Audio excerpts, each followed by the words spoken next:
like most sides. If they don't play well, chances are they're going to lose, you know. But only maybe South Africa and New Zealand can play 50% of the time and win games. Ireland have to perform today. There's some serious firecrackers here to welcome Ireland onto the field for this opening match of this year's Six Nations here at the Aviva Stadium. The players are out obviously a lot earlier here than almost every other match because there are all the formalities to take place here. The presidential salute that's going to take place in just a moment or so, and we obviously have 3 anthems to come up. But as Brian O'Driscoll lines up for his 129th cap for Ireland, when you first saw him as a callow youth, did you think there's something special here? Could you tell even then? The first time I met him, I thought he was totally out of place and had no business being there. And then I saw him in a rugby jersey on the training field, and he blew everybody away. He had something about him, a touch of magic about him, an ability that I'd never seen before. I think he's been a brilliant player, and you look at his physique when he started off, he had pace, guile, his balance, and then he's adapted as the modern game has changed, and he has been a standout player in the Northern Hemisphere ever since he started.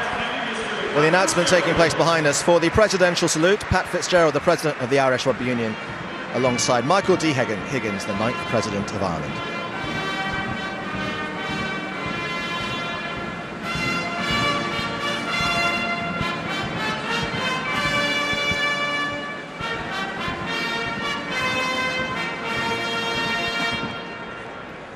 I was reading earlier on about Michael D. Higgins, who's a poet by inclination, but a sports fan as well, who's a regular at Galway races and a former president of Galway United Football Club, but by his own admission now, a real rugby fan as well. So he's meeting the players now.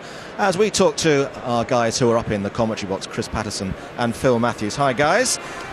Good afternoon. How are you? Phil, I overheard a conversation that you were having earlier on about the sort of the repercussions and the aftermath of that All Blacks game. Where do you put this Irish team at the moment?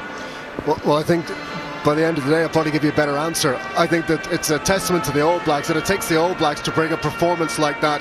I'm not sure there's any other team in World Rugby that could have produced, if you like, that performance out of Ireland. And I think today we'll see whether Joe Schmidt's detail and the Schmidt's way has really embedded itself in this Irish side, because the accuracy that's going to be required and the intensity without Paul O'Connell, it's going to be a big ask today.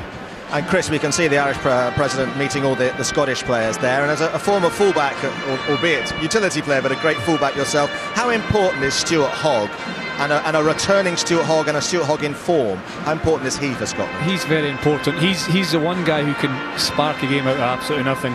He's alongside a big backline for Scotland today.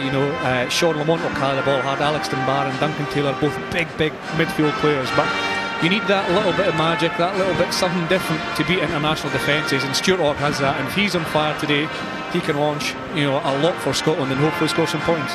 Sometimes, Chris, we overplay the importance of coaches, I think, but how strange must it be for Scotland knowing that Scott Johnson's there for a finite period and they're almost just waiting for a messiah, Vern Cotter, to come in a few months' time? Yeah, it's difficult. I mean, I've said this before and I'll say it again, that there has been communication, and I know there's been communication between Scott Johnson and Vern Cotter. He's been appointed, I think, since last May, so there's been communication all through the autumn internationals and will be through the Six Nations, but ultimately it's about today. It's about Scott Johnson getting his players ready for this massive match against Ireland this afternoon, and they have to deliver. As he said in the VT, there's no excuses. A beautiful day. I mean, most of the times I played here it was windy and rainy, and I'm just so jealous sitting here looking out on a glorious sunny day in Dublin. And Keith, one final word to you, because somebody we haven't mentioned at all, although we saw him in action at the start of the programme, Gordon Darcy, who's been left out today. What do you make of the mix in the midfield for Ireland? Yeah, I think if you looked at Luke Marshall last year when he got his chance, he did incredibly well. He had a series of concussions which were very frightening to watch, but he's been back to full form. But he had the spark.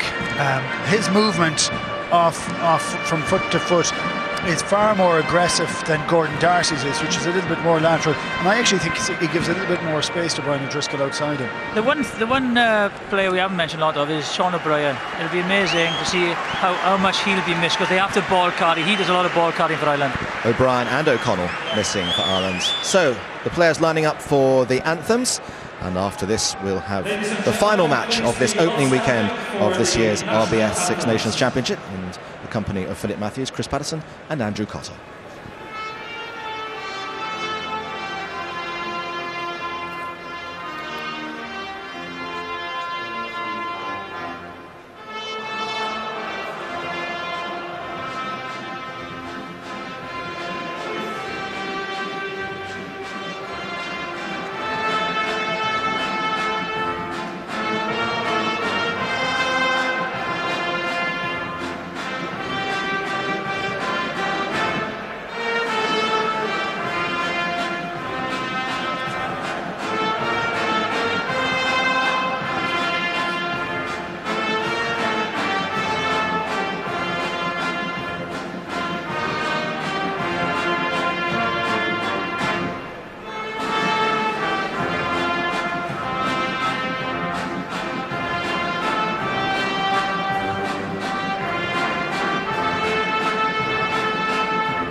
long time to wait for Ireland, long time to fester and stew after the late fall against the All Blacks. But the opening game in this year's Six Nations finally arrives for them and for Scotland. The home side looking for consistency now under new coach Joe Schmidt. He wants that performance against New Zealand in every game. This is his selection today. In the forwards, of course, that big late change. Captain Paul O'Connell out with a chest infection. Ulster's Dan Tui comes into the second row. The earlier loss of Sean O'Brien will also be felt. He's replaced by a true open side in Ulster's Chris Henry. Heaslip captains the side. In the backs, the old and the new in midfield. O'Driscoll partnered by Luke Marshall. No Zebo or Tommy Bowe in the wings. Andrew Trimble and Dave Carney filling in. Carney the elder, Rob at fullback, says he's liberated by the coaching of Joe Schmidt. For Scotland in the pack, Tim Swinson gets that first taste of the Six Nations at lock alongside Jim Hamilton. The interesting choice in the back row. Ryan Wilson gets the nod at blindside, one of 9 Glasgow players in the lineup. And in the backs, Duncan Weir given the fly half role. A new centre partnership with Saracens' Duncan Taylor and Alex Dunbar, also experiencing this competition for the first time. On the bench, Leinster tight head Marty Moore should make his debut for Ireland. Strong replacements for Scotland: Gray, Beattie, Custer, Scott, Evans, all waiting. And the referee for this one, having a secret word with Duncan Weir, is Craig Joubert. He's South African, so it will be Scotland to get us underway here. Some fluffy clouds above blue sky, above full stadium below. And we are just about ready for the final game on the first weekend of the 2014 RBS Six Nations. Who will claim the third victory following Wales against Italy and that late victory for France against England. We're all set and the whistle blows and to roar we begin at Lansdowne Road, the Aviva Stadium, taken in by Dave Carney on the wing.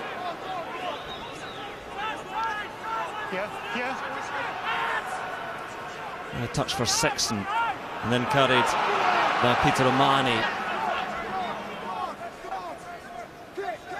And Sexton just gets that kick away beyond Ryan Wilson, and waiting for it and taking it well is Hogg.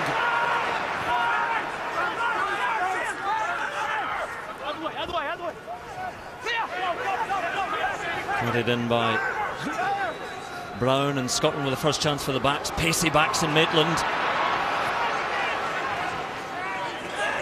7. Carried now by Ross Ford. Bit of support from Denton. Fun. Now taken by Ryan Grant. Bit of early continuity for Scotland. There is Swinson, gives it to his second row brother Jim Hamilton. On Weir's kick, slapped down by Chris Henry, right in front of him. Still comes back Scotland's way.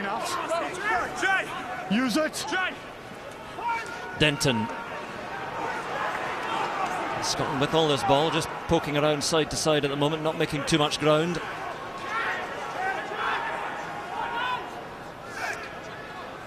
And again, and Ford carries it in. Just being smothered between the 10-metre line and halfway, Scotland. Weird again. Delays that pass a little bit, and Hogg.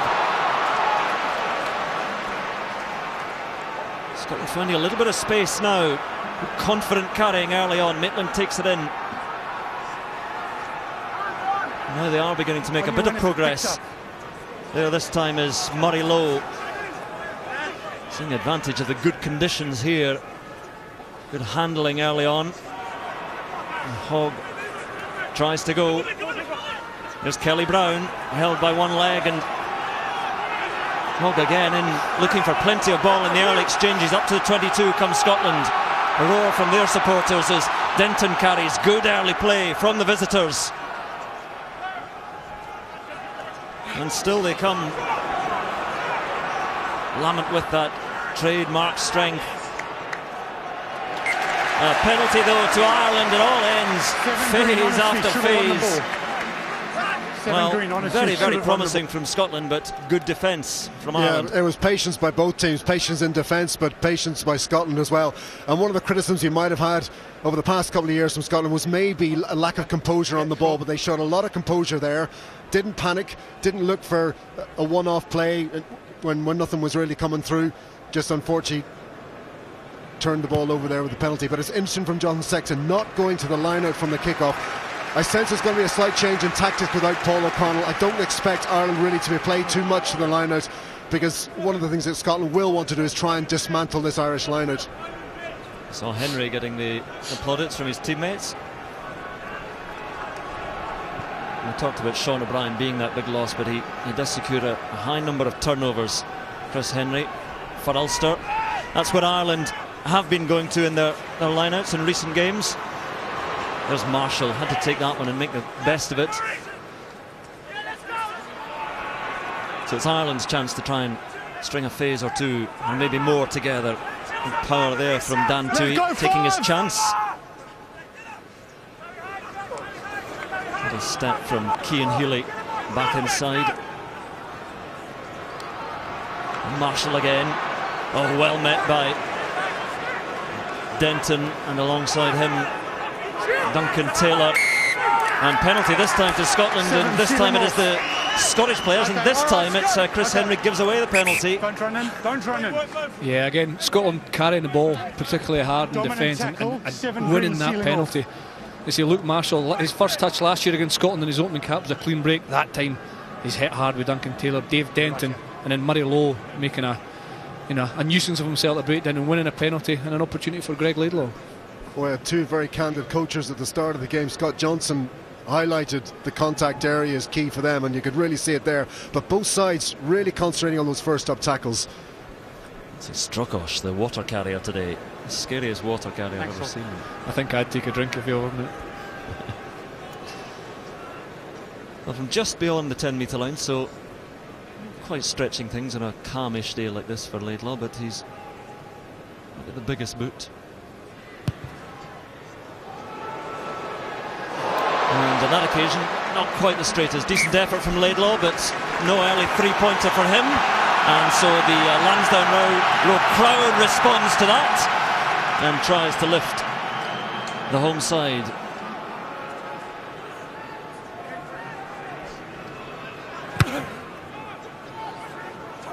Long thump from Sexton. Hogg takes it.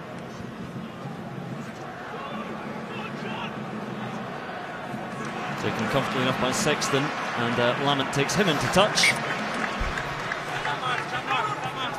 Quickly taken by Lamont. Deep it comes to Weir, a bit of space out wide for Scotland, and Hogg goes through the middle, offloads well to Weir. Weir now looking for support into the 22 again. Ball is out and turnover. Ireland have it.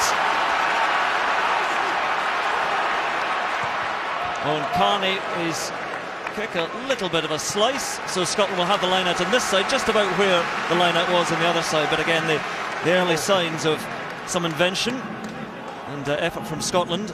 Yeah, quick line. Sean Lamont allowed Jonathan Sexton to catch a high ball, then bundled him at the touch, stripped the ball, and take the quick tap to allow Stuart Hogg getting into the game. And I say Peter O'Mahony, strong on his feet, wins a turnover for Ireland. Well, again, real positive intent from Scotland. That's what they got to do. They got to get some pace into this game and not let Ireland settle into any kind of pattern. Well, it's a long and rather loose line out, just a little bit too long beyond Ryan Wilson. So Scotland's line out misfires. They did a little bit in November as well.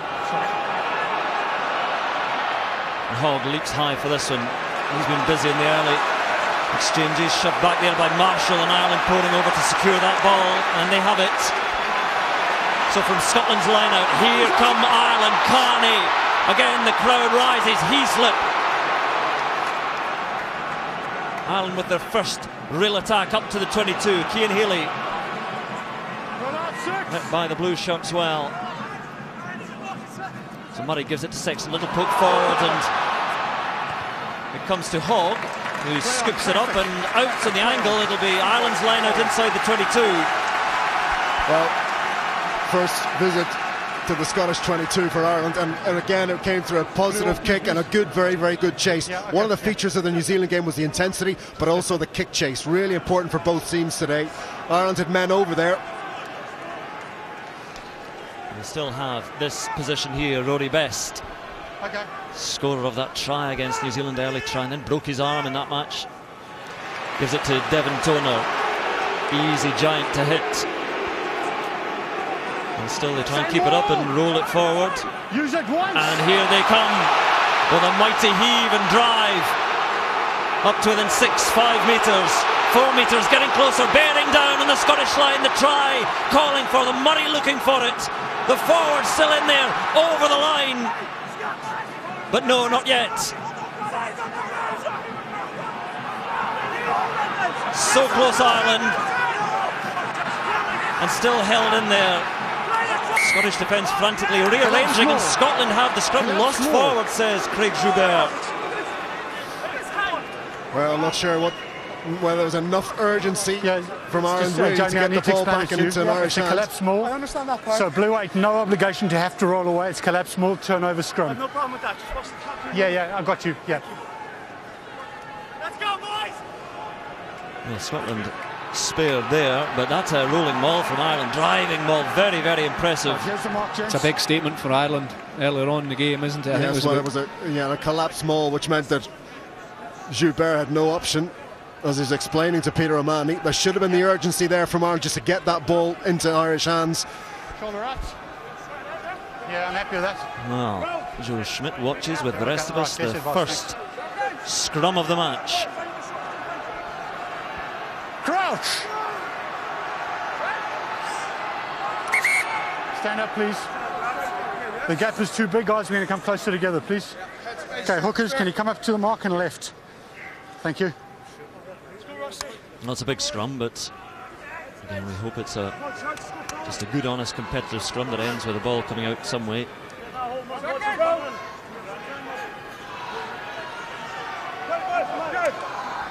Crouch! Bind! Set! No, Cian Healy complaining as Scotland drive through him.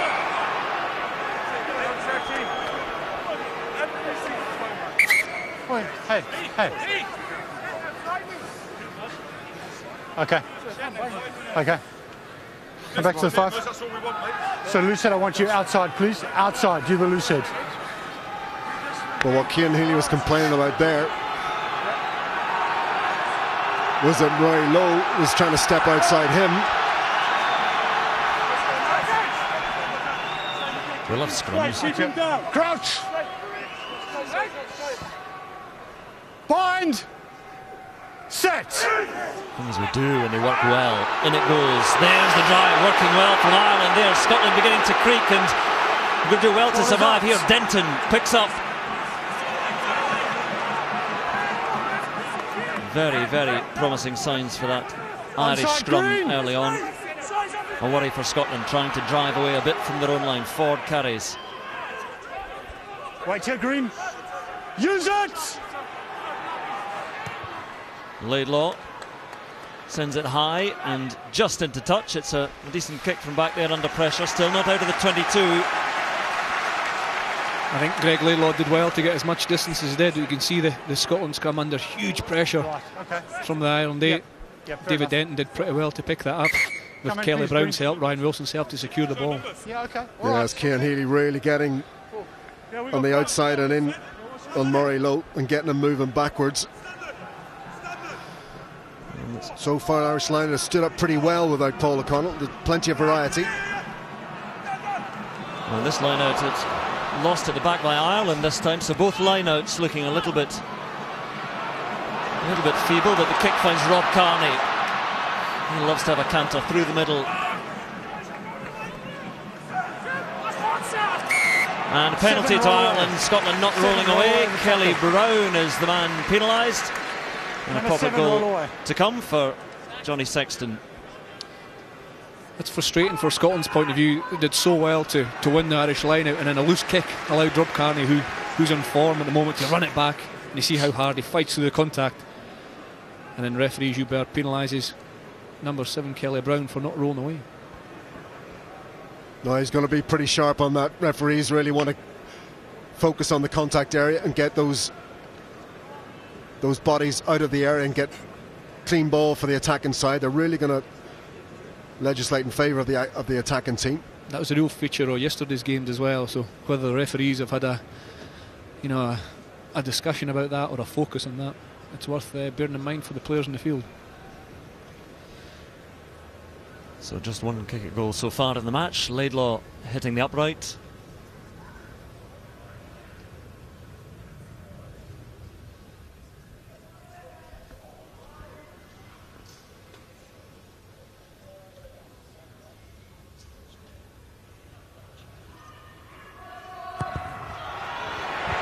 Sexton picks up his tee. His work is done. 3 points on the board for Ireland. Again, deserve it for the last few minutes of play. Could easily have had a try, but 3 points is their return. There's really nothing in it. To be honest, 3-all, you could have said was a fair reflection. Maybe Ireland coming closest in terms of threatening the try line. But both sides really setting out with intent, particularly around the contact area. The hits are really coming in, particularly those first up tackles. So Weir with the restart, and Dave Carney takes it. The younger brother on the wing. And Amani brought down. So Sexton again, and slices that one. And Weir tries to get his small frame up there, and it's come back for Ireland.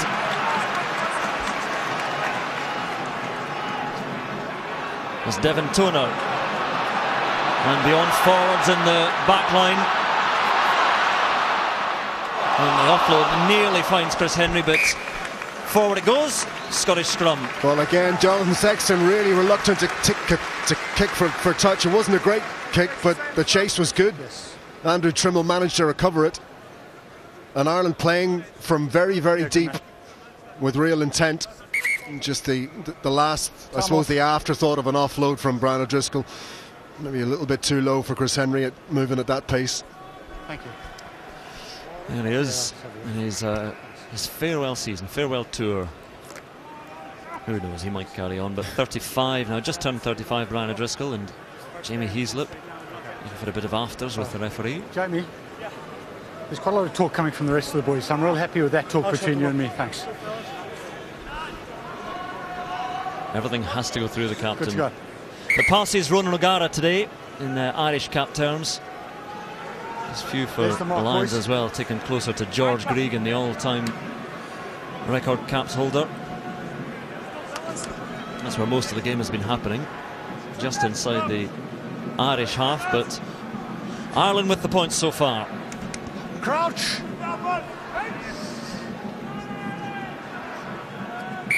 Stand up, please. There's a good locking of horns Guys, we need there. to come closer together, and I'm not going to talk again. Your head outside him. Not head to head, outside him. Rotting season.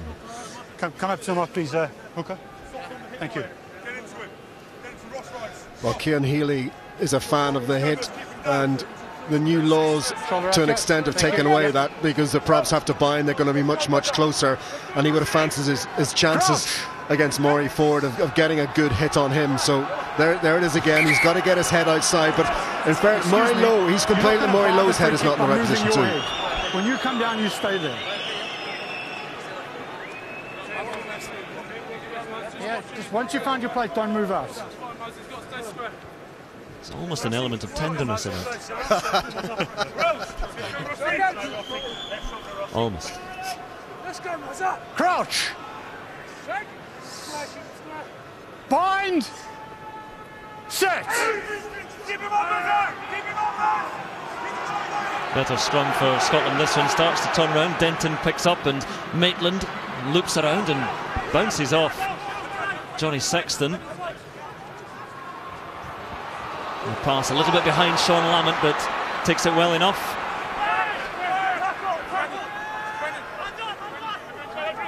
Swinson.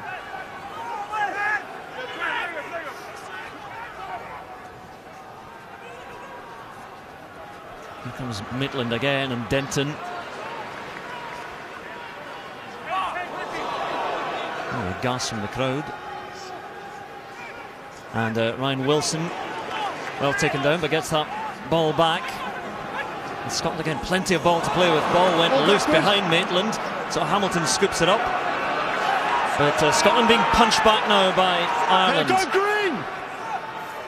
Mike Ross is down. He's felt a latest collision. There's Denton again.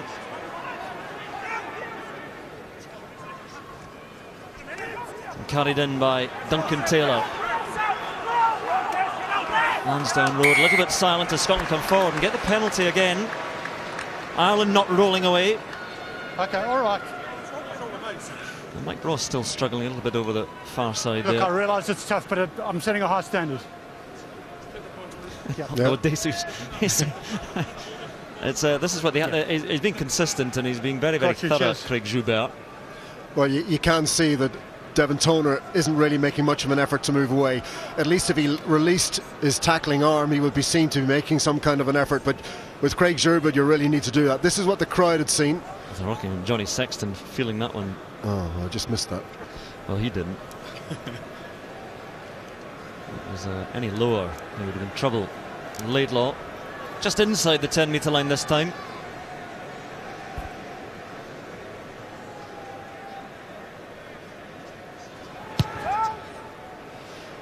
This kick better from Laidlaw, and the scores are tied, 3 points apiece.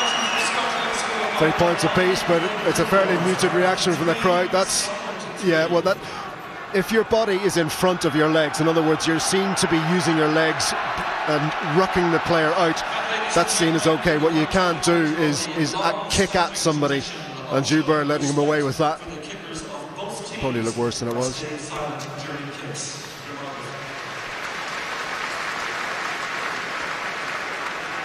So 19 minutes gone, and we're all even in a fairly even contest so far. Again, the long restart from Sexton, and Laidlaw takes it, returns, and Rob Carney is there. Taken down by Alex Dunbar. Play on. All available. Ball there now for Ireland. Ball not out, wait. Little pocket of forwards. Cian Healy always looking to carry. Rory Best. Now Conor Murray thinks about sneaking under the defensive line himself. O'Driscoll, just a prod forward.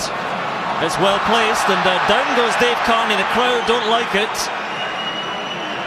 And away now comes Sean Lamont. Just about gets away, but O'Driscoll was there as Lamont delayed. Run away, 3! And Scotland in a bit of bother now inside their own 22. Ball is available. Here. Just coming back for Scotland. So Laidlaw chips it over the top, out into touch. Good attack there from Ireland, much quicker possession of the ball. So Cian Healy taking the ball, now obviously losing Sean O'Brien and Paul O'Connell, some big ball carriers, but Healy's a ball carrier. He got to go forward, which allowed Brian O'Driscoll to nibble it in behind, as we see a bit the shoulder barging of Dave Carney chasing the ball down. Referee and touch judge or assistant referee saw nothing in it. Ireland's line out again. Both line outs a little bit ropey. That one's solid enough to Marnie at the back, and here come Ireland again. And Marshall. And advantage to Ireland. Offside. Scotland offside, so Ireland playing with the advantage, and Sexton has dumped, so the whistle is loud. Back they come for that penalty. Ball not over the 15. Well, so far Ireland runners working very, very hard off the ball in terms of running some good lines, and you just get the sense that maybe the ball should be going to those ball carriers. Rory Best, Luke Marshall then opting to hold on to ball themselves, where there seemed to be space opening up on the outside for the runners. That's something I think they'll start to use as that goes on. Yeah, the Scottish defence is given the space on the outside for Irish attack to go to, but they're actually sliding really quite quickly as well. So when you see Marshall there taking it in, he's trying to fix the defence, so the next time round the corner there's a bit of space out wide. But good attack and good defence at the moment, almost nullifying each other. So no sooner really had Scotland got back on level terms than Johnny Sexton will try and pop this one over. The same line as the first one, but a good deal closer.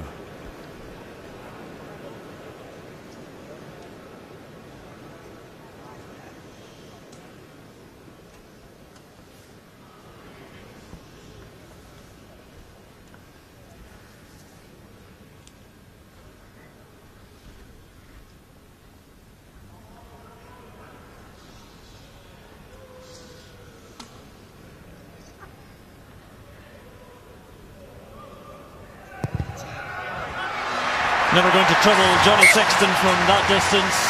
6-3 Ireland leads, 22 minutes gone.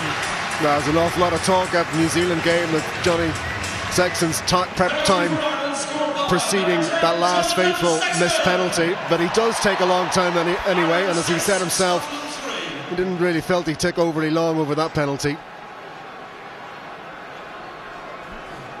It's amazing when 60,000 fall silent and wait, and Sexton gives Ireland the lead again. And up for that one goes Dan Tui. Not out, yep. Conor Murray with the box kick. Denton waiting for this one and spills it on the leap. And a bit of space here for Ireland if they move it wide, and O'Driscoll gallops forward, gives it to Marshall. And out to Rob Kearney. He's well brought down by Sean Lamont. Counter-rucking from Scotland, and Kelly Brown No, stop yelling at me. will come away with it. Ball is out. Shovels it on to Murray Lowe. 6 green. Trimble flying in to try and disrupt things. There's Weir again. Over the heads to Duncan Taylor. The Saracen centre brought down. And Ireland this time with the counter-ruck, but still coming back Scotland's way. Maitland. No way through down the blind side. And a boot comes in, out it goes. And Weir does well, but he's on his own. Blue shirts come by in response now. Ireland making their way up the pitch. It's still Scotland's ball though. Just a little prod over the top again from Laidlaw, and Maitland looking for it.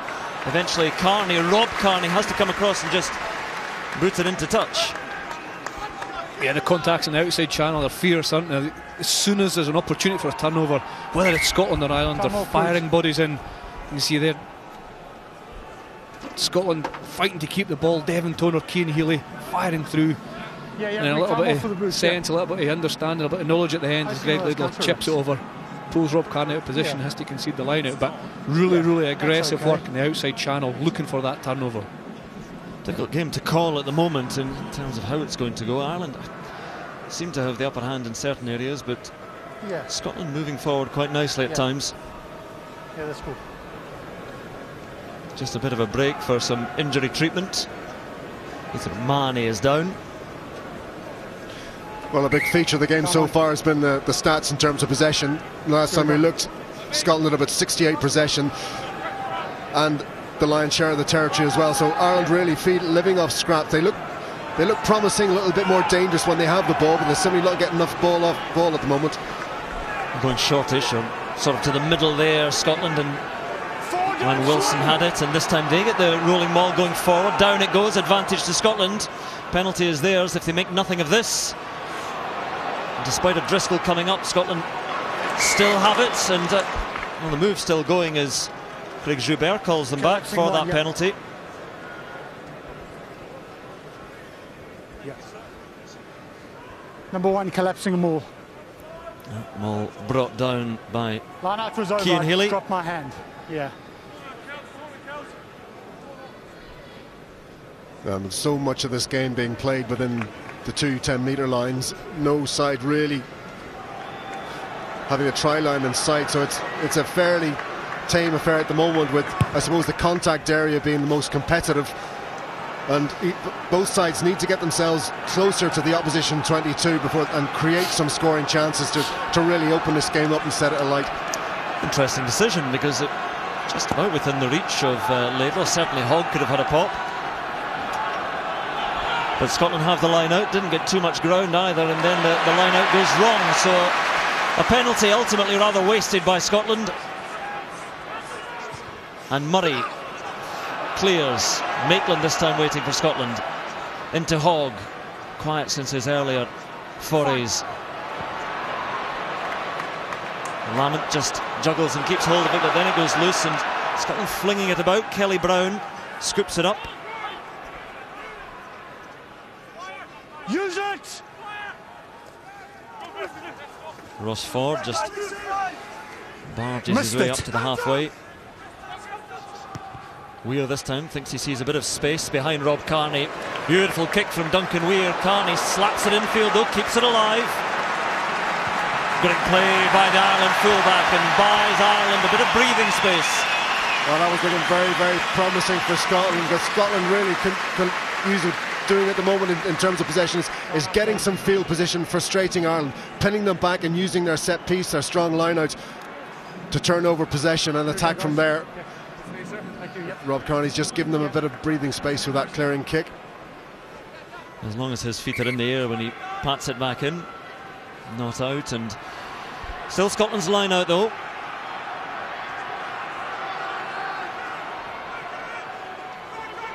Taken in the middle by Swinson. Kelly Brown.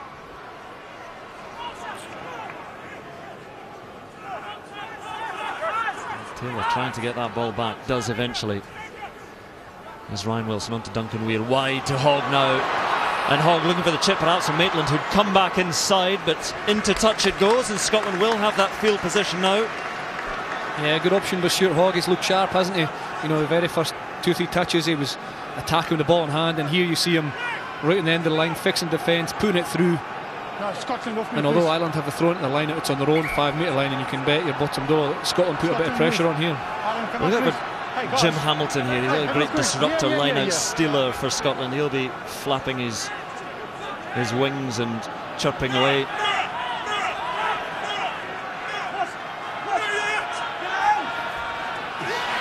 Trying to get hands in there was Ryan Wilson, but good safe take for Ireland. Mahoney there. Okay, 3 out. Now looking to muscle their way away from the try line. And some counter-rucking by Scotland in there, and Scotland will have the scrum. A few tempers beginning to fray at the edges. Well, Scotland doing exactly what they need to be doing, really disrupting and making themselves very, very awkward, getting men in their hands on the ball. That's the second time they've managed to disrupt an Irish maul by just getting those arms in. Collapse more, you turnover. Tim Swinson enjoying this, his first Six Nations. So real pressure now in the Irish defence. Scotland scrum. Outside. I'll make sure he doesn't move. I'll make sure he stays out, you go in the hole. Don't move. Last one was fine. Head out. Joubert has come round to look at the troublesome side. Crouch! Bind! Set! Roar from the crowd. Ball in, Irish shove, and they seem to have the better of that one, but Denton picks up, and Denton driving on for the line and tries to get it down into touch. Well, the power of the number 8 nearly got him there on his own. I think it was Conor Murray who came from the scrum half position. He just added a final bit of weight, as you see Dave Denton driving towards the line. If you watch Colin Murray, it's Peter O'Mahony for the blind side as well. Stay on your feet. Yeah, you could just see that big arm, that telescoping arm coming out, couldn't you? Ready to get over the whitewash, but last-ditch defence by Ireland. They need to do it all again. They certainly do. The shortened line out in defence again, taken down safely this time. Dan Toohey was there for them, but still right in the danger zone. Conor Murray clears. That's a decent kick. Maitland takes it. An excellent kick for Murray. Not only did he save the try on his own line, but a wonderful kick there, as you see Dave Denton again, almost ready to reach out for the line. And the door was closed. Great defensive work coming across. So close. Scotland's line out again. Lots of territory here, but they trail by 3 points. And the slight overthrow of the intended target. Yeah.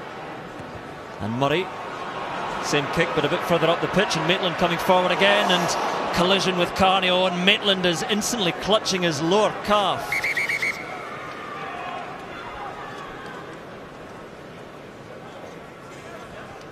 Does not look good as he came down there. The challenge with Dave Kearney was fair, both men going for the ball.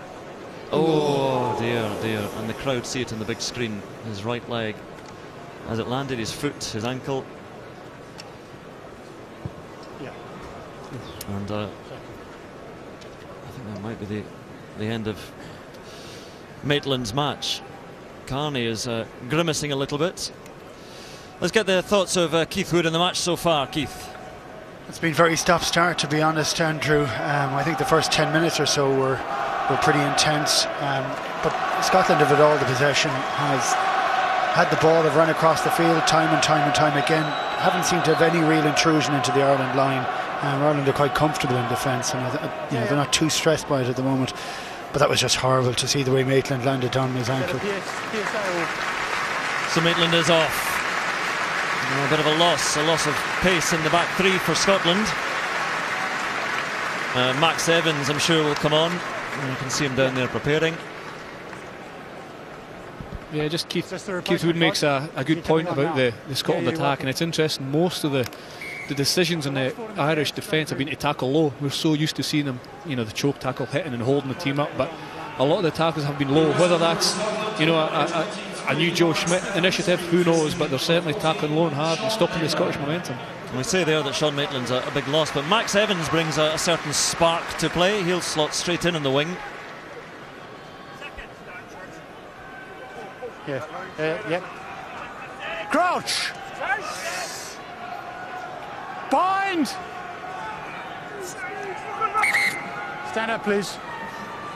3 blue, not on his arm, bind long. So we'll scrum again. It's because I didn't say it. Yeah.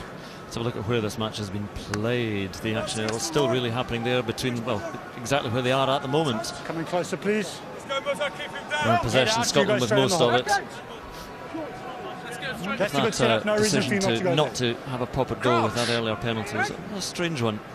Yes, Ireland, what little possession they've had has been, most of it has been in their own half, and most of Scottish possession has been in the Irish half, and that's why the game is so evenly balanced. Stand up, down on the far side.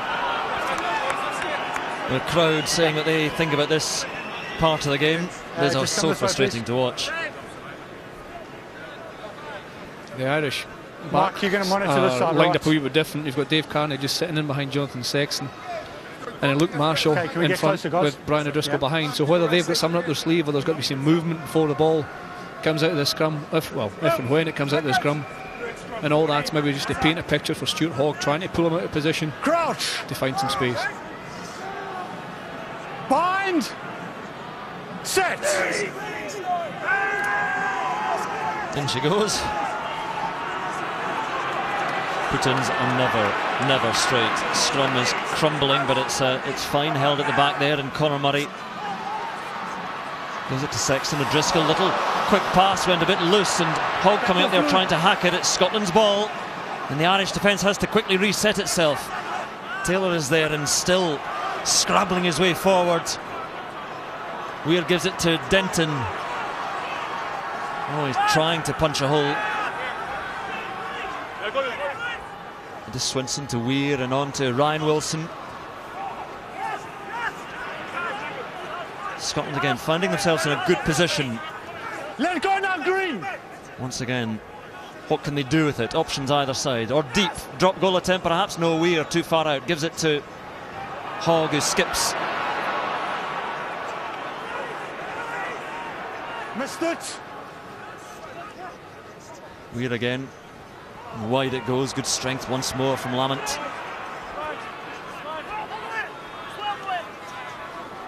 Cian Healy struggling down on the ground now for Ireland. But back into the defensive line. Here again out to Ryan Wilson. Good quick hands, and then a scoop out from Hogg and Max Evans quickly into things.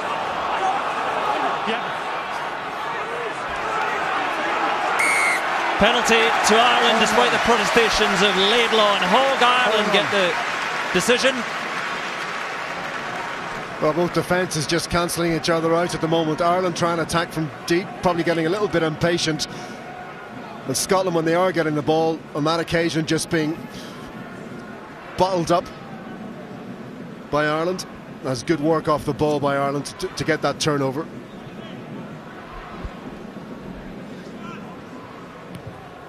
Well, a game of few points at the moment, 5 minutes to go. 6-3 Ireland's lead. They haven't had much play inside Scotland's half. Devon Toner's been putting in a huge day so far, very, very prominent in the tackle area and the contact area. And Cian Healy looks to be fighting fit again. Ireland's line out looked a little bit squint, and indeed that is the decision. Outside the shoulder. So both sides making some basic errors. There are some good passages of play, but set pieces on both sides actually struggling with the line out on occasion. Really good engagement, so let's just make everyone a good one, huh? We can do that? Of course we can.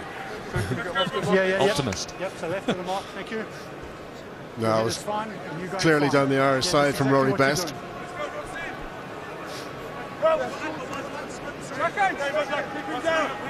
Crouch!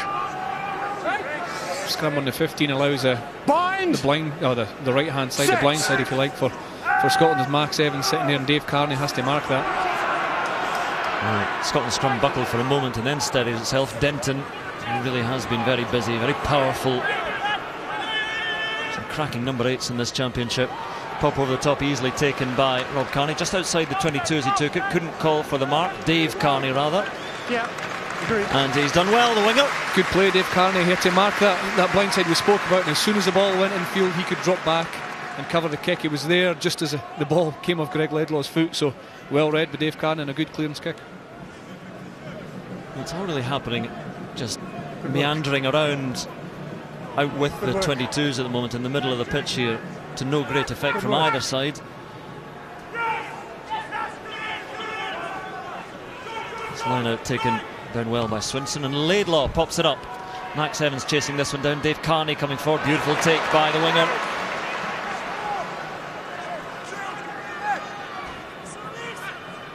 There's Chris Henry into Swinson and Denton.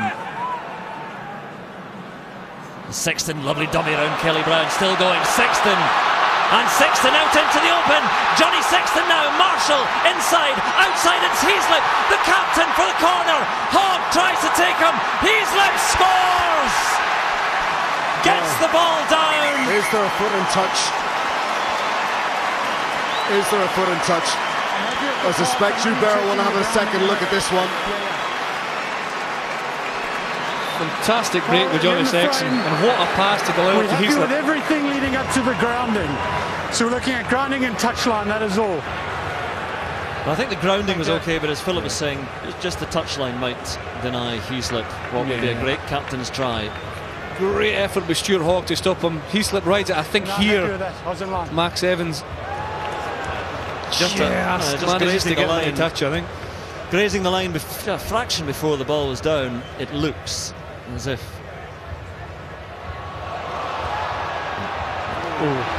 That's a very tough one to call. It's going to take a bit of time over this one.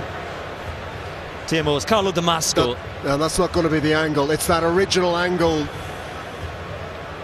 No, he's not.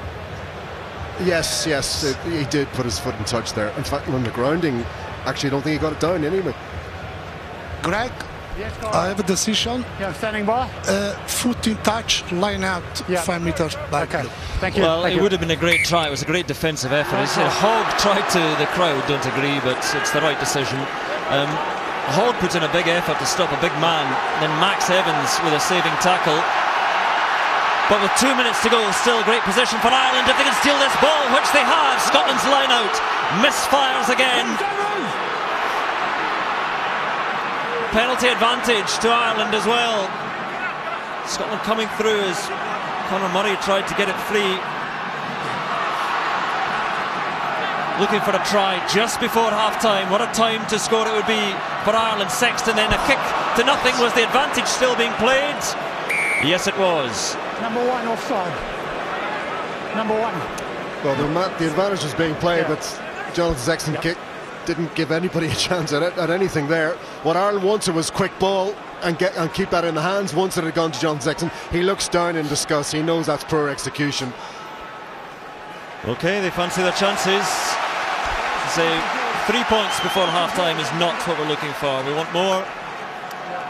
This last minute is a very, very big minute in the match as a whole. Both lineouts have had their troubles.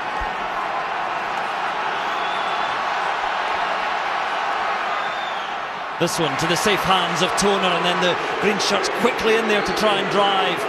This is how they had some near success earlier on in the match. The crowd urging them on, stalling for a moment. The body positions aren't low enough. But infield they come, a bit more room to play with. Conor Murray just held by Duncan Weir, but Ireland getting closer. Cian Haley at the heart of that drive, within 2 metres, wide it goes now. Big defensive thump comes in, great tackle on Tui. Wide now though, if Ireland can get the ball, the try is there for them, and it's Trimble who crosses. Ireland have their try as the clock goes red.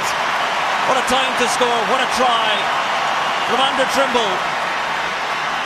Well, when the rolling maul broke down, they were able to get that ball away quickly, so the Scottish defence wasn't allowed to reset, and they made use of the extra man. From here, it was just a simple case of putting the ball through the hands, but it still had to be done.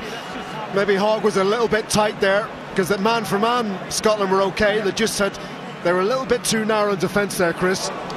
Yeah, you got the impression that Ireland were in control from that drive, from the regeneration. Conor Murray pulling the strings, and then lovely hands all the way along the line, under pressure.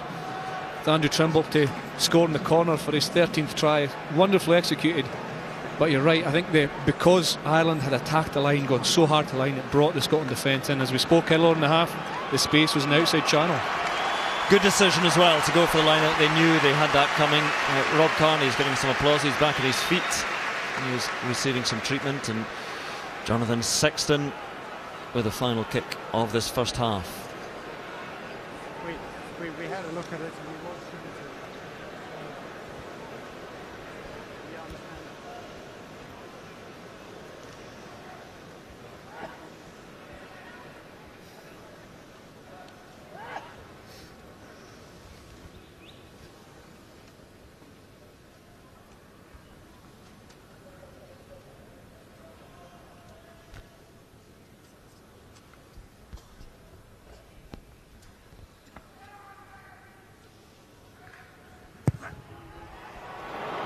A groan tells you the final touch of the match of the half is not successful, but Ireland have an 8-point lead and deserve them being able to take their chances. Well, a little bit of enterprise from Jonathan Sexton, who'd been moving the ball across the field most of the afternoon, and just caught Scotland very, very flat that time.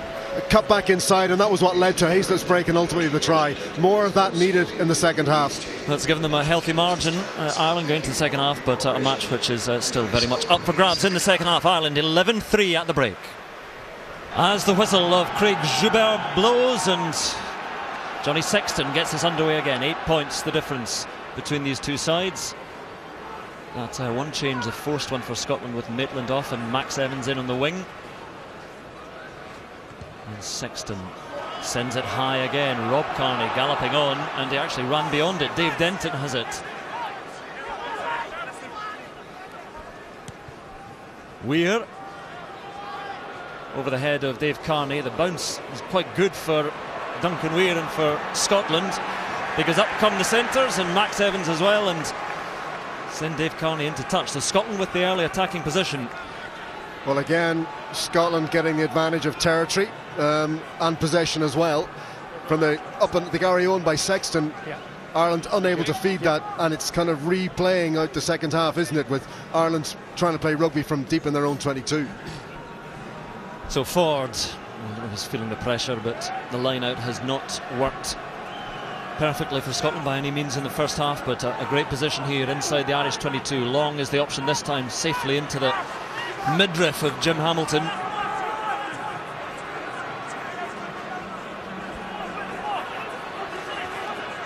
And Scotland just 15 metres out from the Irish line, and they have the advantage. Ireland coming in from the side, so Scotland's penalty. So little option is a crossfield kick, a shot at nothing. Forward goes Sean Lamont, and it's just beyond him. And they'll come back for that penalty. Rob Kearney's off. Not through the middle. He's galloped off down the tunnel. Yeah. Hey, here he comes again. We do need you, Rob. But it's going to be a straightforward pop at goal for Greg Laidlaw, you would think. And Andy Nicol talking about first score in the second half, and Scotland with a chance not through the middle, to get back to within 5 points. good line out for Scotland. You know, all the talk at the half-time break there was the line out, but Ross Ford threw over the 15, a long throw to Jim Hamilton, and there was a lot of control there, and just with that added pressure, you keeping the ball, it puts Ireland under pressure, and Greg Laidlaw has a chance to knock over his second penalty. Yeah, I wonder how many mauls or rolling mauls like that generate penalties for coming in the side. On that occasion it was Devon Toner, but it's a cheap 3 points, and all of a sudden from a kick-off, Ireland giving Scotland a very, very kickable opportunity. One miss so far.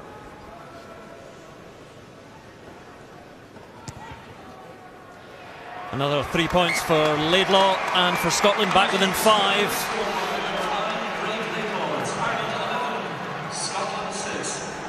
Now somewhere Ireland have got to find that spark again that Jonathan Sexton ignited late in the second half. They've got to get on the front foot. What is that all that about? As Keith was saying, Ireland missing the likes of Sean O'Brien just to get them beyond that gain line, but somebody's got to do it.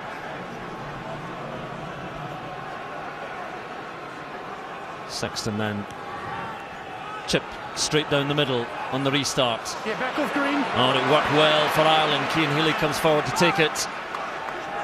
Very effective restart, gives them this wonderful position. And there is Rob Kearney.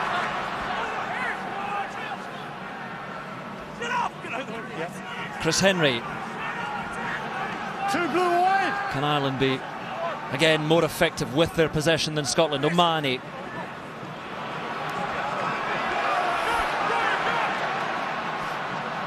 Heaslip back into Rory Best. Sexton, little flip back into Cian Healy.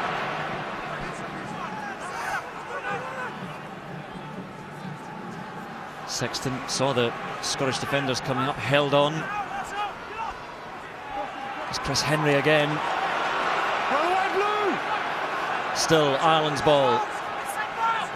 Oh, well read, and Dave Kearney going nowhere there as he came in off the wing. Heaslip, out it goes to O'Mahony. Still Ireland's ball, still they come. Sexton wide this time, too wide, too long beyond Rob Kearney. And Scotland will have the scrum, and this time it's Ireland's attack, rather blunt. Knock-on option, line out.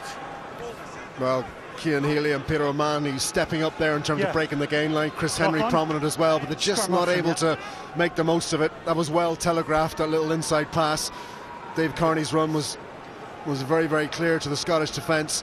That's where you want to see Jamie Heaslip maybe taking the ball on. He's got in a weak position there. It's very obvious that he's going to pass. Want to see him being a little bit more direct and taking defenders on and committing men. So for scrum of the second half, these were fairly even affairs in the first when they did take place. Crouch. Bind. Set. Straight down the middle, that one, so it's available to be hooked by Ireland. Eventually came back, but it's a turnover. Ireland do have it. Fair contest at the scrum. Marshall looking wide now. Kearney is there. Dave Kearney brought down by Hogg. Let's go blue.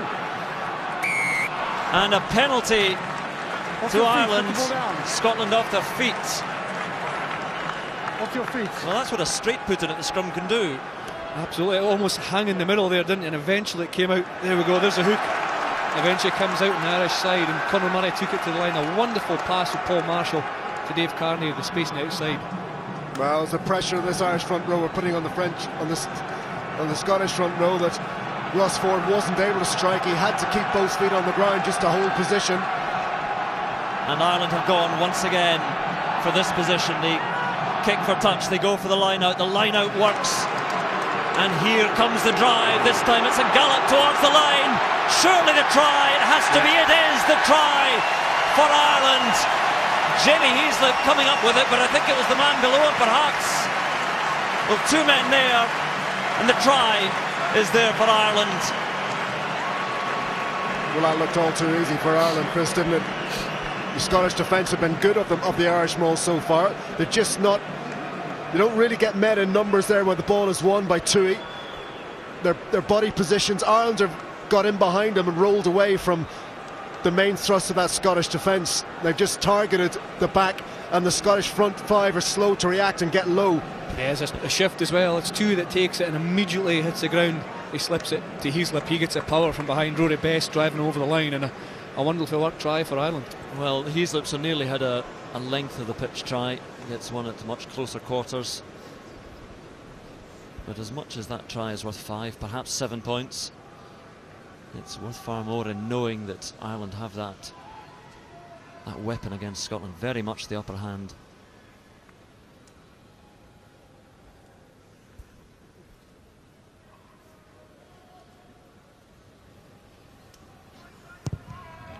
And the kick is true as well, and Ireland's lead up to 12 points. Tries either side of half-time.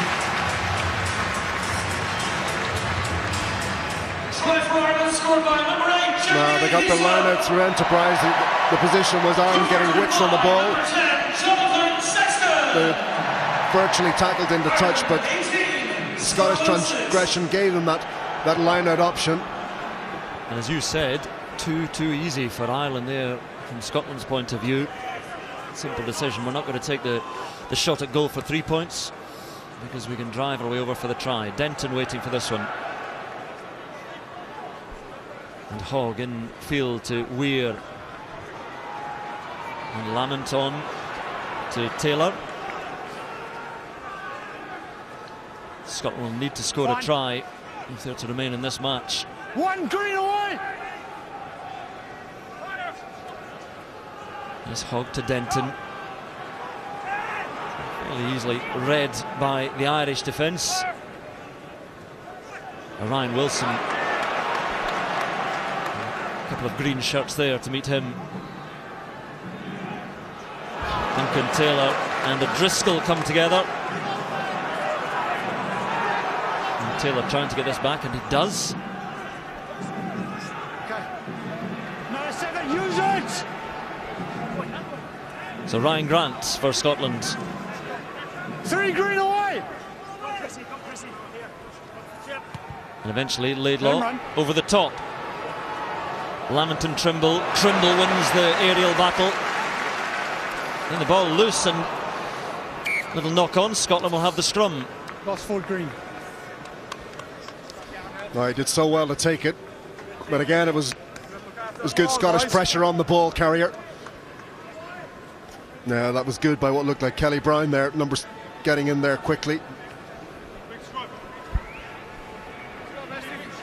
Well, there's Sean Maitland, his right ankle already in the protective cast.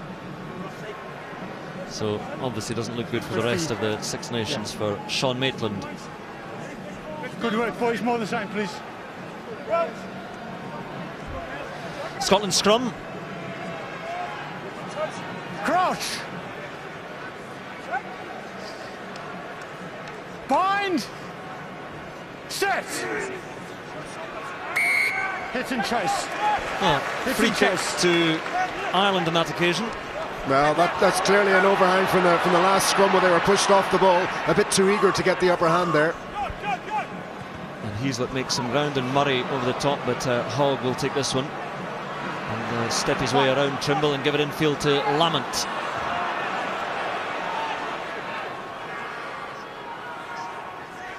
There's Ryan Wilson. Weird again. And wide now. Taylor. It might have gone too long from Taylor. It has. Out in the full. Back they come. Things not working for Scotland. You know, that's disappointing. That was actually well read kick by well, Stuart Hawke read the kick well from Conor Murray, and that's an opportunity for Scotland to keep their hands on the ball. Yes, you're probably going to be tackled, but if you run aggressively in outside channels, keep the ball, build possession, the attacking edge. But unfortunately, it hands the ball over to Ireland. Yeah, you've got to back yourself in those situations, aren't you? There was a fair bit of space there for him to have a cut at Luke Marshall, and he chose to kick the ball. That to me shows maybe just a little bit of lack of confidence on the ball. And Ireland's line out, putting nicely. Now Heaslip. There's Cian Healy.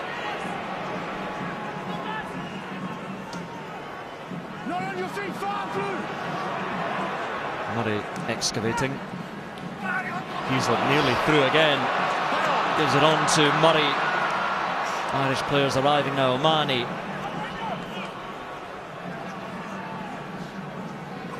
And Healy once again. This time well met by Swinson and Wilson. Sexton wide to Luke Marshall. Trimble outside, waiting for it.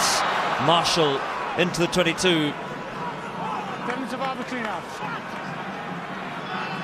Ireland looking far the better side at the moment. Rory Best again, the pirouette. Sexton quickly to Marshall, tries to get it to O'Driscoll. And lost forward eventually by Forward off a blue hand. Scotland. So Ireland scrum, and Marshall's taken a bit of a knock. Since Ireland scored that try in the second half, they've looked a lot sharper, and I think they've been very, very well marshalled by Conor Murray at scrum half. He's choosing the right decision whether to go open or come blind, hit his forward or go to the back.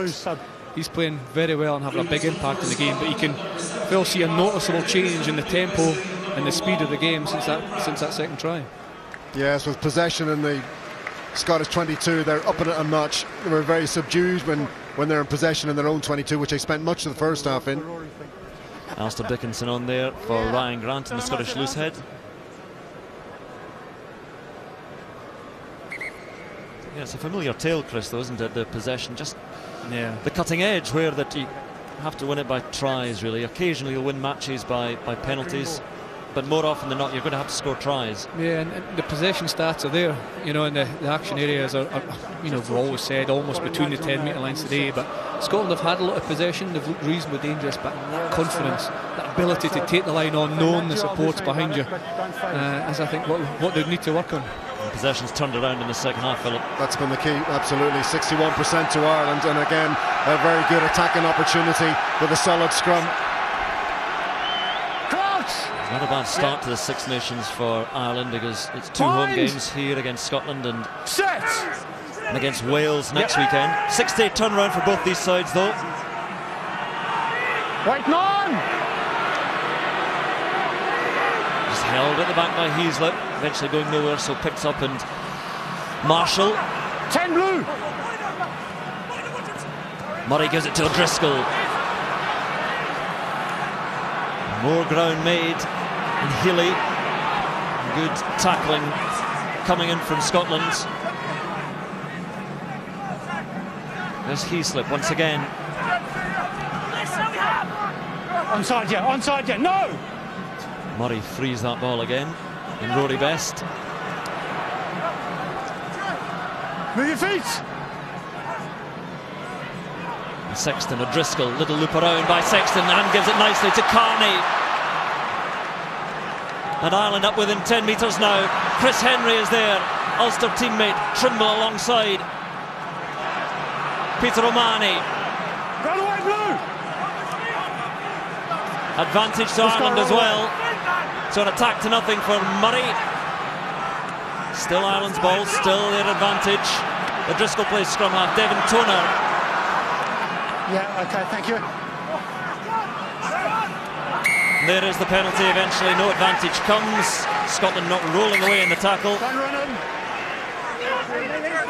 Okay, everything going the way of the men in green. Guys, okay, all right. Okay. Come here, please, Jim. Jim, what are you up to? Listen. You've tried to explain to me that you're mates with Oaks and all this kind of thing. Yeah. The fact of the matter is, every time there's something, you're involved. Myself, sir. Not again. Do you understand, Jim? I understand, sir. Yeah. Big Jim Hamilton having to stick up for himself. No, there's the thing. Okay, we've heard everything now. But the level of intensity from Ireland when they're on the ball, they're getting such quick ball. It's really stretching the Scottish defence, and they're having to give away those penalties.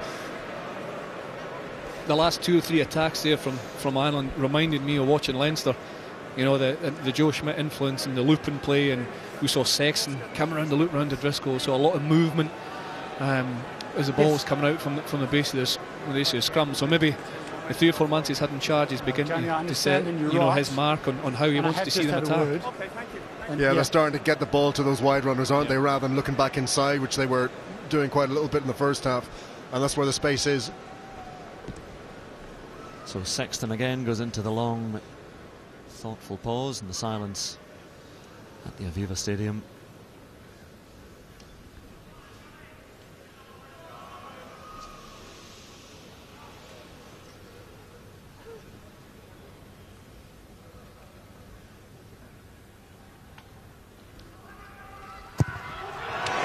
This one is good. That would have done against the All Blacks, but here it moves Ireland beyond 20 points, and their lead is looking very, very strong now. 15 clear. Well, this is what led up to a penalty. Here's the pressure. Just Ireland getting those wide runners now. Sexton just putting the ball into those wide spaces.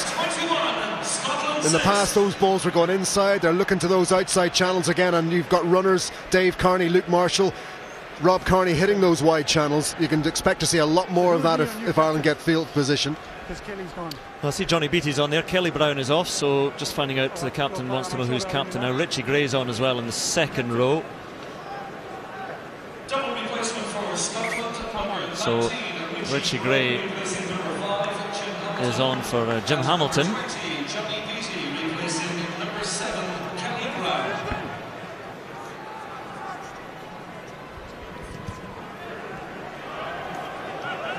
And Hogg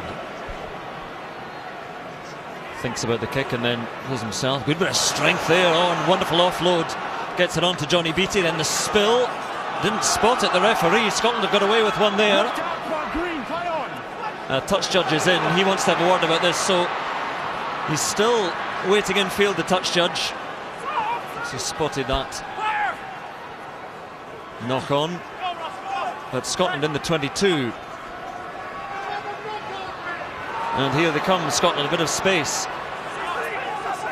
Turnover good! Still touch judges in field, but it's a turnover anyway for Ireland. And a penalty now to Ireland. Holding on. Scotland holding on. Look, I'm happy he got to his feet and competed. That's my call. Chris Henry looks to have perhaps damaged himself a bit. Yeah. Well, that's where the turnover happened. Ireland get the turnover from, I think it was John Beattie's carry. Chris Henry getting in there. He's been pretty much first to the breakdown, but because Scotland have been hitting that breakdown in numbers, it's often been himself against a couple of Scottish players, but he's won the turnover there, one for his stats. A forum after this one to discuss not just this match, but the whole weekend, of course, and you can email your questions, rugbyunion@bbc.co.uk, tweet them in, include the hashtag BBC Rugby, and they will wend their way to us, and we'll be discussing them afterwards. It looks as if the third match of the weekend is going the way of Ireland, but still some distance to go, over 20 minutes. And Scotland haven't shown yet the creative spark that might be able to help bridge that gap. I noticed a change in Ireland's kicking in the first half. They were using the Gary Owen quite a bit, but this second half, Conor Murray and John Sexton now just kicking the ball deep to the Scottish back three and telling them run it back to us. Line out working well. O'Mahony this time was the man who patted it down. Oh, the pass, well, almost there for the interception from O'Driscoll, but taken down by Kearney. He did well. And O'Mahony, and again Sexton on the loop, and wide it comes now to Marshall. Back in field, Trimble. Still some hearty tackles.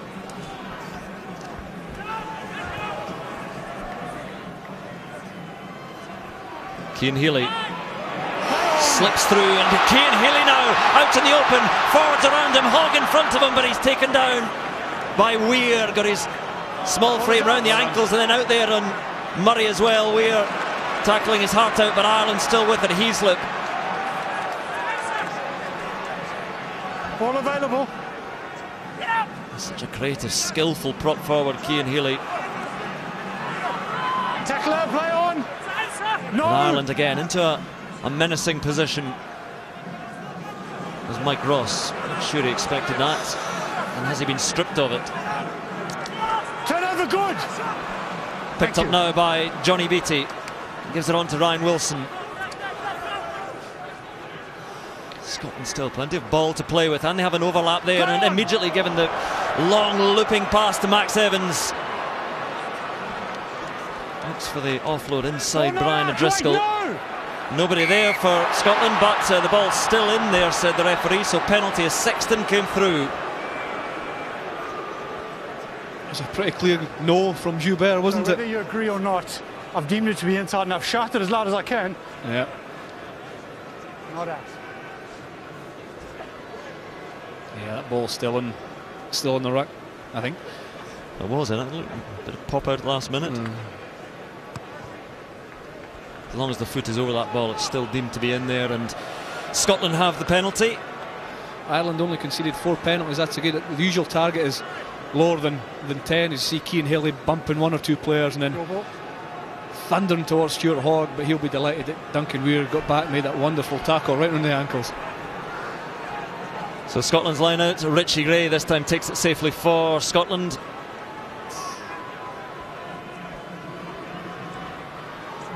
And Ryan Wilson, little pop to was Alex Dunbar, but spilled as he took man and ball at the same time. O'Driscoll puts his boot on it. Hogg going back there for Scotland. Keeps it in play just.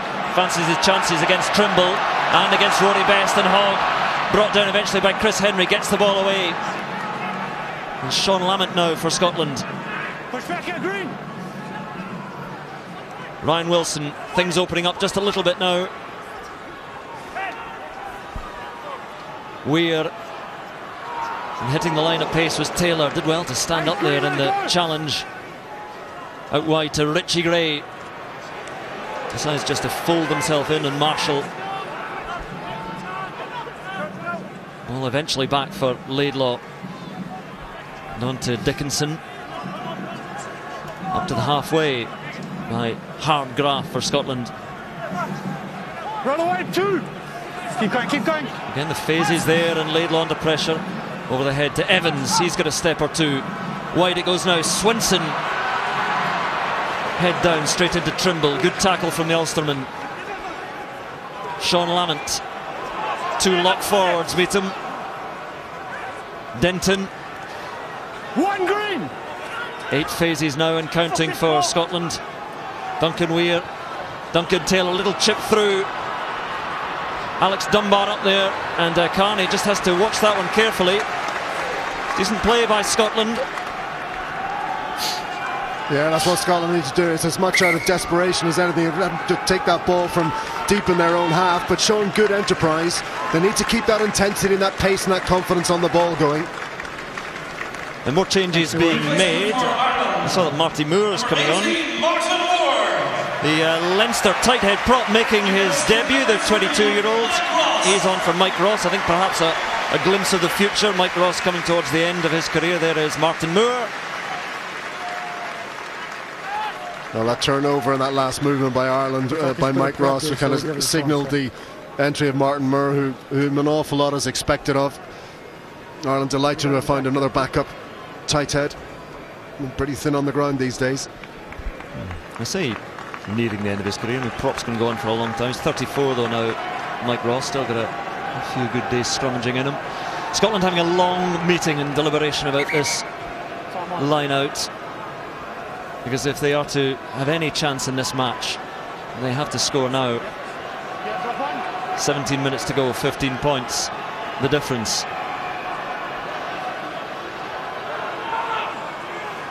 And the line out is long. This time it works. So they're looking for the little move through the middle there, but read well by Ireland. Onside. And Conor Murray clears again. Sean Lamont takes it. And again, the long kick by Murray. First half, that was a Gary Owen, and they were seeking to get men in the air, but Ireland now decided just to put that ball deep. Good kick by Conor Murray. His kicking has improved so much in the last couple of years. It's a real strength now. Another change. Cian Haley is going off, and Jack McGrath is coming on. Another Leinster prop. Cian Haley off, and he'll remember his little scamper through midfield. And a good day in the scrum as well. Well done to Devin Toner. That defensive line out, so often we've seen him get him winning the ball, but he stole that one near his own line. This line out works at the back again for Scotland, but they have to build from deep again. Sean Lamont in the middle.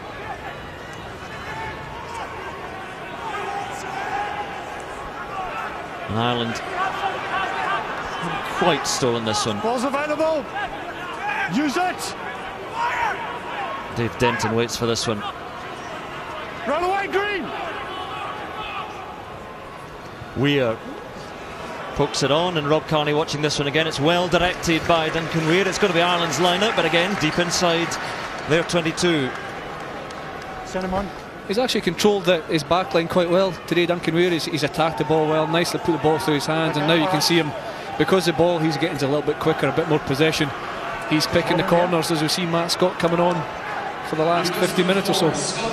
Comes on for Duncan Taylor. Matt Scott, a lot of people expecting good things from Matt Scott, but he's been out with injury for a while and struggling just for match sharpness, hasn't played a match yet. And Ireland, importantly, gather that line out. Devin Toner doing well again. Use it once.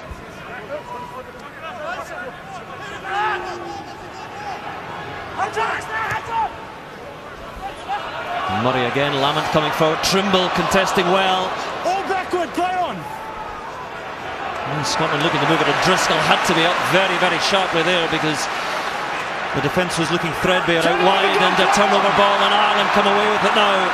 The charge by the man fresh on the field, Jack McGrath.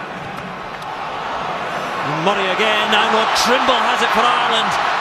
Blue shirts swarming around a bit now. The support arrives, and suddenly deep into Scottish territory. Marty Moore with a touch. Devin Toner intercepted. Let it go, Green. No, not out. No. Matt Scott getting a touch of the ball, and penalty to Scotland. Not out, so I have to make a call. So Weir away quickly. It's probably tough. Looking for support runners now. Swinson, wide it comes. Lamont, players looking tired on both sides now. Spilled forwards. And the chance is the time, and the ball slipping away from Scotland. Yeah, the game stretch, isn't it? Quite similar actually to yesterday. The France versus England game had periods of this, but the control at the end of it was slightly better. I think both sets of teams are so tired, they're out on their feet. But it's more enterprising from Scotland. They're still having a lot of possession, but they can't break down this Irish defence. Yeah, the energy expended because it was such a confrontational, physical game in the first half, particularly in terms of the contact area. Difficult to appreciate, but a lot of players showing the fatigue of that first half effort. Just a couple of changes have been made for Scotland. Murray Lowe is on for Jeff Cross, and there you see Tommy O'Donnell coming on. He'll come on the flank. Peter O'Mahony is off, and we saw Rory Best going off as well. Sean Cronin is on at hooker for Ireland. Good game by Rory Best. So a completely new Irish front row. See how they do against almost a completely new Scottish front row. Ross Ford, the only incumbent there. Bind. Set. Yep. Neither side giving quarter there. Somebody do something. Heaslip goes through, and Ireland making some headway through the middle again. O'Driscoll still full of running and strength at 35, and a penalty to Ireland. Scotland not staying on their feet as they came through. Desperation, isn't it? You know, he's fully committed, throwing himself, but he has to stay on his feet. He can't go to deck. Has to drive over the top of the ball and stay on his feet. Gives Sexton the chance to bring Ireland deep into the Scotland half.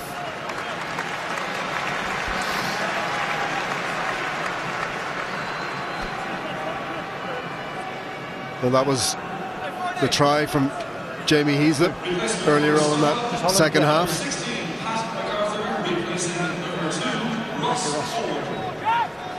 Come on. Smiles from Rory Best, who is off the field now. And both sides winning their line-outs now. No, I'm happy ball is out. The charge there, Jack McGrath. And O'Driscoll.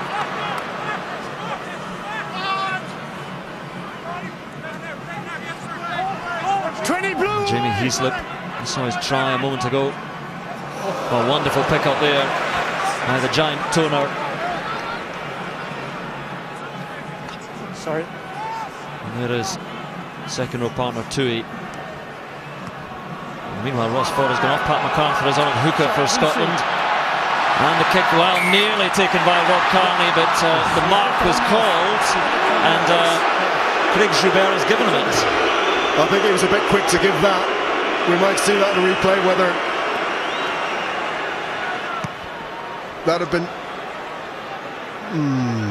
well, you could say both players had it, both Rob Kearney Laidlaw, and Craig Laidlaw. Yeah, Dave Kearney now. Run away, 13! Oh. Choice language, apologies. Sexton. How well placed is this kick? Very well placed over the head of Sean Lamont as Marshall came up. It looks like he's enjoying it now, Jonathan Sexton, doesn't he? You know, it was a reasonable first half, but really came to light towards the end with that wonderful break. And now you can see he's just picking the corners, getting his depth right. A wonderful kick just landing 2 or 3 yards short of the line. Enjoying being back with Ireland as well. No Racing Metro. It's been hard at times for him, the French experience. There is Pat MacArthur, replacement hooker for Scotland. And this one has to work well. It does to Wilson. As Johnny Beattie takes the thump eventually from Tommy O'Donnell. Hogg with his finest kick, and Trimble now. Little switch with Rob Kearney. Run away, 6! There's Marty Moore.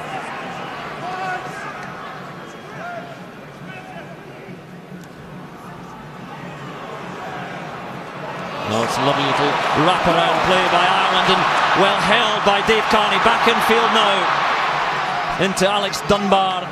Run away, blue 13! Good play by the Ireland backline to keep it alive. And Tommy O'Donnell. Clear. And Ireland again looking for one more try to put this game beyond all doubt, as if it weren't there already. Devon Toner. 7, blue 17! Always testing and tiring the Scottish defence. Once again, Jack McGrath is there. There's Marshall. And the easiest way around, Duncan Weir. Oh, good charge, good offload, and Henry is there. Chris Henry steps, finds support from Cronin. Still there for Ireland, for Rob Kearney, shrugs up one tackle. Rob Kearney is going, and he stretches for the line. Try for Rob Kearney. Ireland beyond doubt winners in this match now. Well, Chris Henry can take a lot of the plaudits there for getting in behind the Scottish defence. Something we've been accustomed to Sean O'Brien doing, but on that occasion there was Chris Henry. Dan Tui takes it out. It's the offload. Henry gets in behind, sensible, holds the ball on, doesn't try to offload it if there's any doubt about the quality of the offload. Yeah, that's great strength and power from Rob Kearney. Lovely cut back inside. He's running against forwards at that stage. Did well to get to the line, didn't he? You can see him stretching and straining and using all his power to get to the line. But it's interesting, as a fullback you look to try and get involved in the game and you try and get your hands on the ball, and there he came in at first receiver knowing that the previous phase he'd broken the line. You're in behind, it's good ball, a wonderful place to attack, and he deserves his try. Well, he has talked about how he loves playing under Joe Schmidt at Leinster and here for Ireland now. 9th try for Ireland now for Rob Kearney, and it's beginning to look a very comfortable win for Ireland.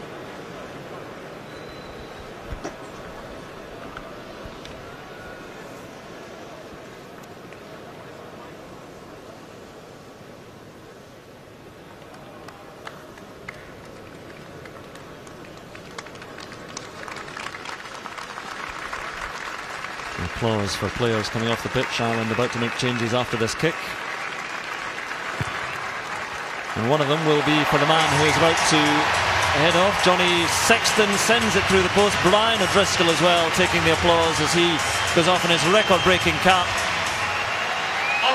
And Ireland 22 points clear. A try scored by number 15, Rob Kearney. Well done, Lagara. whose record was passed, working for our Irish colleagues today. And knew a thing or two about landing kicks, which Sexton has done today. He's off. Paddy Jackson's on in his place. And here that Boss is on at scrum half for Conor Murray.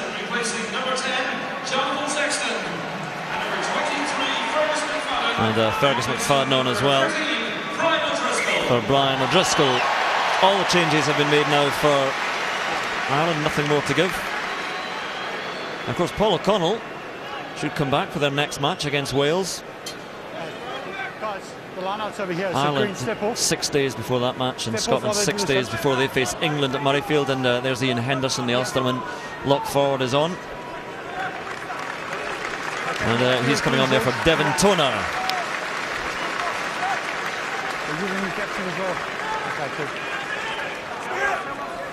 And there are Chris Cussiter. All the replacements have been used now for both sides. Dave Denton just hangs on to that one. And replacement for Ireland, number 19, Ian Henderson. Dickinson takes it in, and Number 4, Devin Toner. Scotland trying to take something from this match, but 3 tries to none at the moment. Tells enough of a tale. There's Johnny Beattie.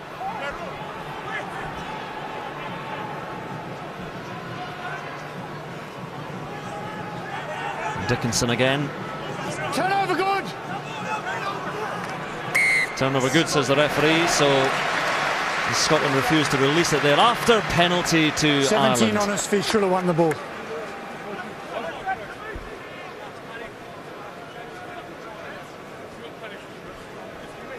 Well, a whole new set of halfbacks for Ireland. The whole new front row. Some key positions, because Joe Smith will be very, very conscious of building depth in this squad with a World Cup up ahead, and in particular some positions. Tight head prop, Brian O'Driscoll will have to find a successor for it. That's great turnover work by Jack McGrath, who's really matured over this last year and really has proved himself to be a really sound backup for Cian Healy. So Ireland again, decent attacking position there, line out. Cronin hits his mark, and Tommy O'Donnell, and eagerly hunting down try number 4. Confidence flowing through the Irish players now, even though so many replacements are on. And Fergus McFadden now in midfield. Penalty to Scotland though. On his feet. Alex Dunbar winning the penalty, and he's defended bravely and defended well. Quite often the midfield, centres and the back row guys are the defensive leaders, and he's led by example with his effort and defence today. Yeah, Chris, we'll get Philip's thoughts on Ireland, summing them up in a moment, but Scotland as they go ahead to the England match. It's difficult, isn't it? I mean, a lot of good possession, a lot of good work in the first half, but as we said at half-time, nothing clinical. You know, it's not that final pass or that really, really positive decision towards the end of all the good play they had. They've used a lot of players have had a big impact from the bench, but they came up against a good side in Ireland, and I think Ireland are going to be a top side in this year's tournament. So a difficult one, but only 6 days turnaround. Things do become clear after the opening, or clearer after the opening weekend, and Ireland's prospects looking ahead, Philip. Yeah, I think Joe Smith will be relatively happy. I think there's a few things he'll want to look at, particularly in the first half. I think he'll be happy with their play, their accuracy and intensity when they were in the opposition half and the opposition 22. But he probably will want to improve on the ball retention aspects of the game in the first half, because they won't get away with that against stronger sides like France away, England away. Well, there's a tale of 2 halves. I think we'll see possession in the first half, Scotland, and of course Ireland still led after the first half, and then turned round in the second half, so it's only going to go one way. On that occasion, Ireland much more effective with the ball anyway. A bit squint from Scotland, from MacArthur, and Ireland will have the ball at the scrum. So often we say how important it is to when you score as well, and Ireland's obviously got that try just before half-time, which is a big positive for them, and then they scored quickly after half-time. As soon as Scotland got those 3 points, you know, Jamie Heaslip got that fantastic drive and try. So when you score is really, really important as well. And since then, Ireland have looked a sharper, more confident team. pretty comfortable with that. Yeah, it's nearly the middle half hour, isn't it? The last 15 and the first 15 for Ireland that has kind of got them into this position. Ready for a scrum in the final minutes of this match. Stand up.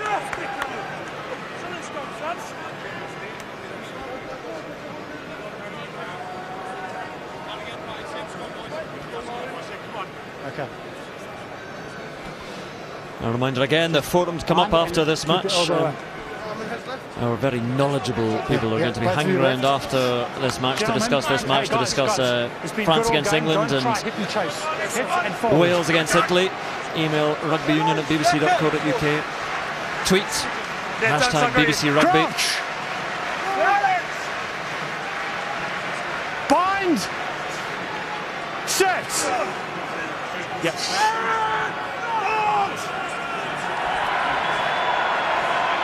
Wait, 21, wait!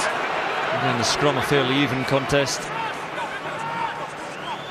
Heaslip with the flip through the legs, and here come Ireland again. Paddy Jackson lays it back. There's Henderson there, and fresh legs, full of running. No, 7! Advantage to Ireland as Alex Dunbar came through. It's a little chip over the top. Bounces to Hogg, so back they come for that penalty. Just petering out a little bit now, Philip, and Ireland are looking comfortable. Yeah, it was a good idea by Paddy Jackson there. Maybe the kick just a little bit long, but he knew he had the penalty coming. This is important game time for him. Ladies and gentlemen, the RBS Six Nations man of the match is Jamie Heaslip. The announcement that Jamie Heaslip as man of the match is met with general approval. The RBS Six Nations man of the match is the Irish captain for the day, Paul O'Connell. A very late call-off with a chest infection. But Heaslip has certainly led his side well, as you might expect, a player of his experience and calibre. Line out does not work, but well, eventually comes back to Ireland and to Paddy Jackson. And there is Heaslip.